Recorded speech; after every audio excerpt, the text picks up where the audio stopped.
Welcome back to the Daily Politics, Mr. Sheridan. Good afternoon, Joe. As you know, 55% of Scots voted to stay part of the Union. Do you accept the majority result? Of course you've got to accept that. It's a democratic election. It was interfered with, unfortunately, by a lot of big businesses who tried to bully and intimidate people and tried to frighten them. Obviously the BBC played its part, but 55% people voted no, 45% people voted yes. The last-minute intervention that should have broken all conventions and rules, but again, the BBC and others never really pointed that out, was a promise in the back of a fag packet that Scotland was going to get all these new powers. The point is, we were told it was going to happen on the 19th of September. I think it's the 24th today, and we're still to see them. Right, we're going to come on to the promise that was made by all the parties, as you put it. To come back to the businesses, and you include the BBC in terms of scaring and intimidating people, are businesses not entitled to have an opinion and have their say? I think everyone's entitled to have an opinion and have their say. You didn't like what they said. But they're not entitled to threaten people that they'll lose their jobs if they vote yes, which is what businesses did, Joe, and that's a disgrace. And you guys in the media should have done more to point that out. This was a democratic and apparently free election. You gave, for instance, coverage to the Deutsche Bank, who said that if we voted yes, we were going to bring in a new Great Depression. A lot of nonsense, but you guys gave it coverage. I think we have to accept that the coverage of the referendum did not cover the BBC in glory. I hope you'll accept that. I'm not having a go at you personally, but the BBC as an institution backed up Britain. That's what they did. You seem to be and laying the blame for the fact that you didn't win that. Let's come to the issue then of independence. When do you think it'll be revisited, the issue? Well, I hope we'll have another referendum in 2020, Joe. I hope that we will have next May a massive majority for the pro-independence parties at the general election. I think one of the clear outcomes of this referendum is that not only are the blue Tories finished in Scotland, but the red Tories are finished in Scotland. Labour could have celebrated and hugged with all of their Tory friends last Friday, but it was a Pyrrhic victory. They should go and look that up. They may have won this particular battle, but they have lost the war. They've lost Glasgow, they've lost Dundee, they've lost Western Barton, they've lost traditional Labour areas who will never vote Labour again. Right, well, you say they'll never vote Labour again. You're absolutely right, of course. Those areas, those Labour heartlands, were lost in that independence referendum. Could you just stay with us, Tommy Sheridan? Phil Collins, do you think he's right, though, that A, there could be, and in his mind should be, another independence referendum in 2020, and that Labour has lost those heartlands like Dundee, like Glasgow, forever?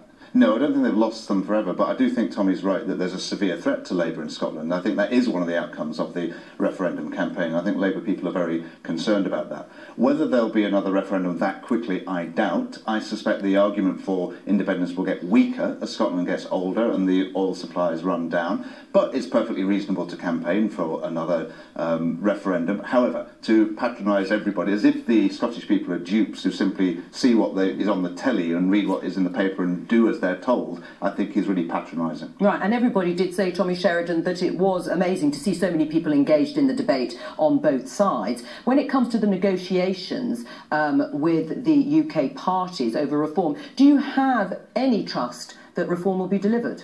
I think it's absolutely fabulous to see the level of engagement, Joe. We've got a big rally in George Square on the 12th of August. It's been renamed Freedom Square, and people will be going along there from the 45 movement, and we will be appealing to those who maybe weren't duped, because I don't say 55% of people were duped. Only 6% had to be duped to win it for the British establishment. That's all that had to be done. What I do say is people were intimidated, they were lied to, they were bullied. There were cases of intimidation and lying and bullying on both sides, as you well know, and I don't want to go into a whole sort of rerun of what happened. Perhaps we should, but you guys certainly gave a lot of coverage to an egg, but you never gave a lot of coverage to the bosses threatening to sack their workers. Let's get to the reform. You haven't answered the question. Do you have no trust then in reform being delivered? Because there are so many people saying, actually, in the end, Scotland could have its cake and eat it.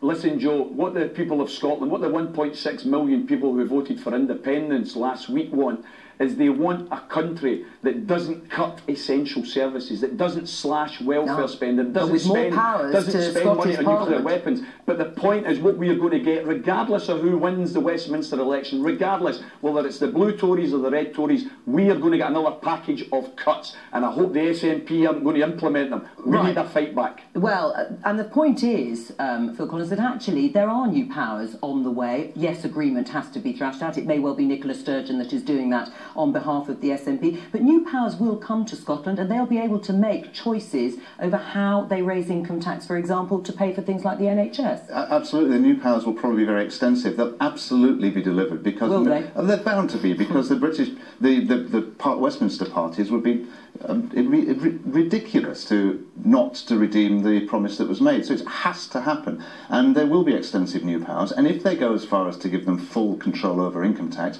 then the Scottish Government can choose to disperse that money however it likes. Are you convinced, Tommy Sheridan? Well, imagine the shock that everyone will feel. Politicians break their promises. Wow, that'll be a front pager, eh? Come on, listen, it was a pile of nonsense we were offered last week. What we want is real power. We want freedom. And you're asking, where does the independence movement go from here? That's simple. To independence. It's maybe a wee detour, but we're still on the path to freedom. All right, Tommy Sheridan, thank you very much.